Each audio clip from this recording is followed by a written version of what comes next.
Anatomi fisiologi jantung, pembuluh darah, dan paru.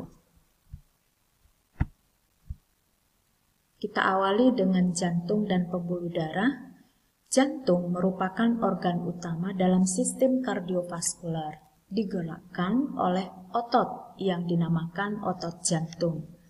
Jantung terdiri dari bagian apeks dan basis cordis, atrium kanan dan kiri, serta ventrikel kanan dan kiri.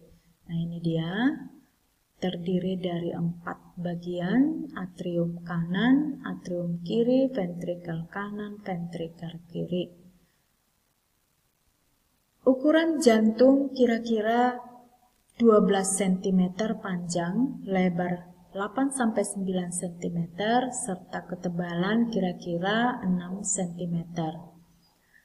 Jantung sekitar 7-15 ons beratnya atau 200-425 gram dan sedikit lebih besar dari kepalan tangan.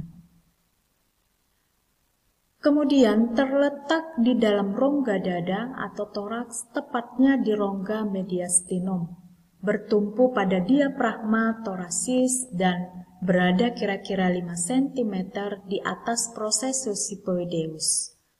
Batas dekstra pada sternum dekstra. Batas sinistra pada intrakosta ke-5.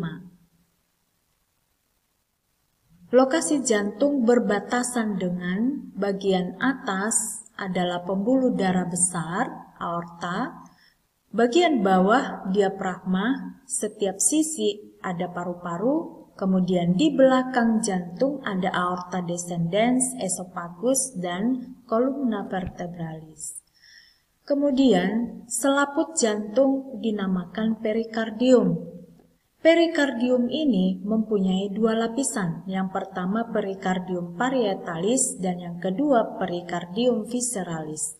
Dinding jantung terdiri dari 3 lapis. Yang pertama adalah epikardium atau perikardium, yang kedua adalah otot jantung yang disebut miokardium, dan yang ketiga adalah endokardium. Katup arterioventrikular terdiri dari katup tricuspidalis, katup bicuspidalis. Katup semilunar itu katup pulmonal dan katup aorta. Fungsi jantung yang utama adalah memompa darah ke seluruh tubuh melalui pembuluh darah oleh kontraksi yang berirama yang berulang secara terus-menerus tak henti. Iramanya adalah teratur. Dipengaruhi oleh 4 faktor dalam menentukan volume sekuncup.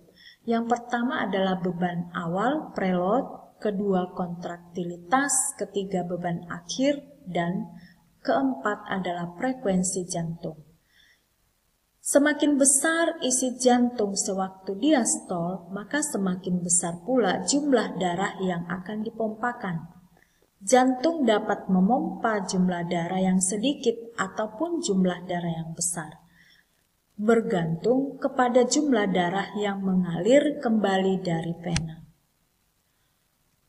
Pembuluh darah merupakan jalur transportasi yang keluar masuknya darah dari dan menuju jantung. Ada 3 jenis pembuluh darah utama. Yang pertama adalah arteri. Merupakan pembuluh darah yang membawa darah yang kaya akan oksigen keluar dari jantung menuju ke seluruh tubuh. Kedua adalah kapiler. Merupakan pembuluh darah berukuran kecil dan tipis menghubungkan antara arteri dan vena, memberi dan mendapatkan oksigen, nutrisi, karbon dioksida, hingga sisa produk metabolisme lain dari sel-sel di organ tubuh. Vena adalah pembuluh darah yang membawa darah kembali ke jantung, mengandung banyak zat sisa-sisa metabolisme untuk dikeluarkan dari tubuh. Nah, ini adalah jantung dengan pembuluh-pembuluh darah di daerah jantung. Nah, ini ya, vena cava superior, vena cava inferior, kemudian arteri pulmonalis, vena pulmonalis, Nah, di sini terjadi peredaran darah baik sistemik maupun pulmonal. Arteri koronaria merupakan pembuluh darah yang memperdarahi bagian jantung. Arteri koronaria ini ada bagian kanan dan ada juga di bagian kiri.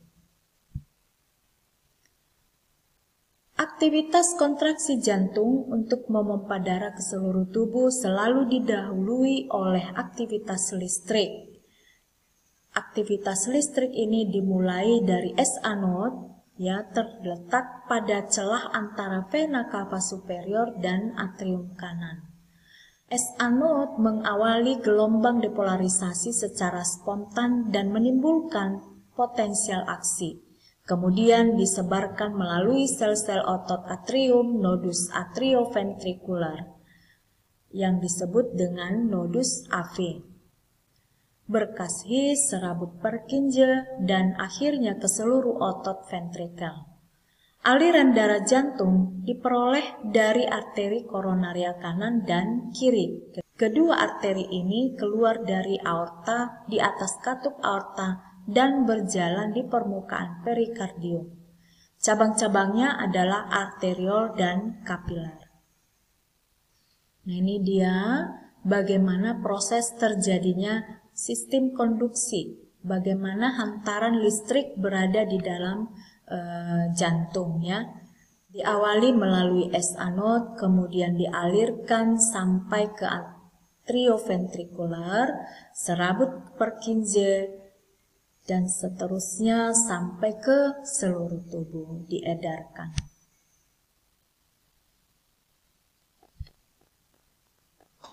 Peredaran darah ada dua bagian, peredaran darah sirkulasi sistemik dan sirkulasi pulmonal. Pertama, mengalirkan darah ke berbagai organ, kemudian memenuhi kebutuhan organ yang berbeda, memerlukan tekanan permulaan yang besar. Anatomi paru. Paru terletak di dalam rongga dada menghadap ke mediastinum. Paru-paru berhubungan dengan sistem pernafasan dan sirkulasi darah. Sirkulasi darah, kemudian ini paru-paru, ini jantung. Bersifat elastis, dindingnya meregang.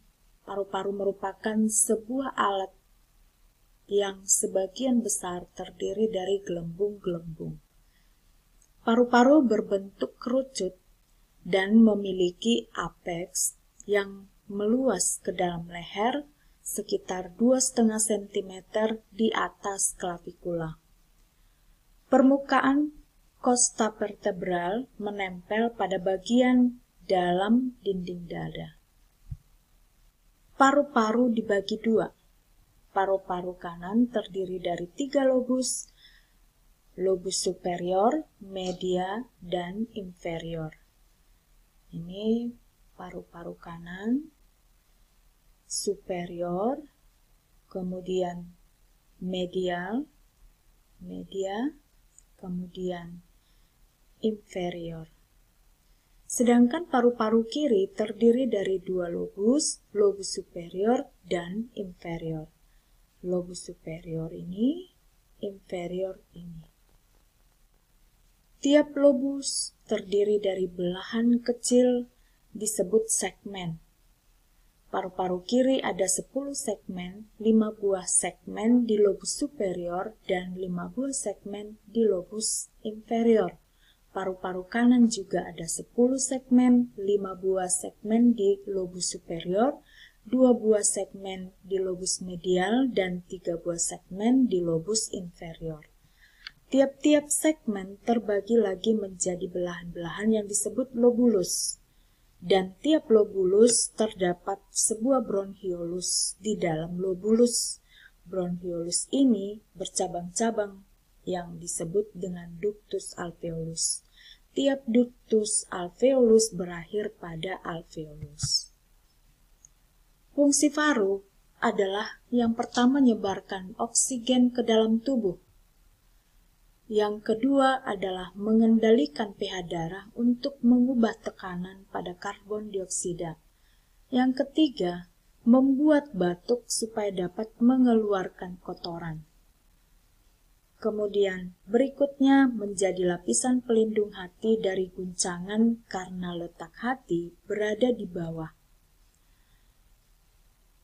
Yang berikutnya adalah sebagai tempat menampung darah. Paru-paru dapat menampung darah dalam jumlah tertentu, tergantung dari kondisi tubuh. Fungsi paru-paru ini bisa berguna saat melakukan aktivitas fisik yang berat, seperti berolahraga, karena paru-paru akan membantu jantung bekerja lebih efisien. Mekanisme pernafasan itu ada 2 tahap, inspirasi dan ekspirasi. Inspirasi terjadi ketika otot tulang dan diafragma berkontraksi.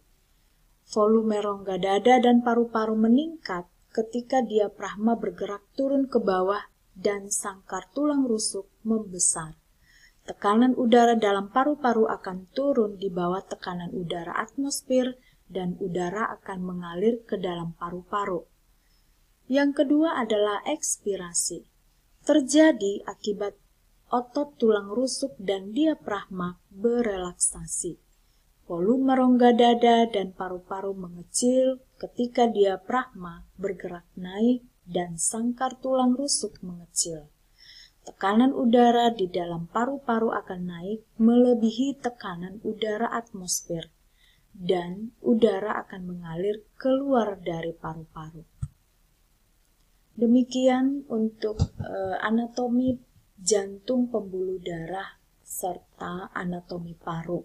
Silahkan belajar. Terima kasih atas perhatiannya. Sampai jumpa kembali.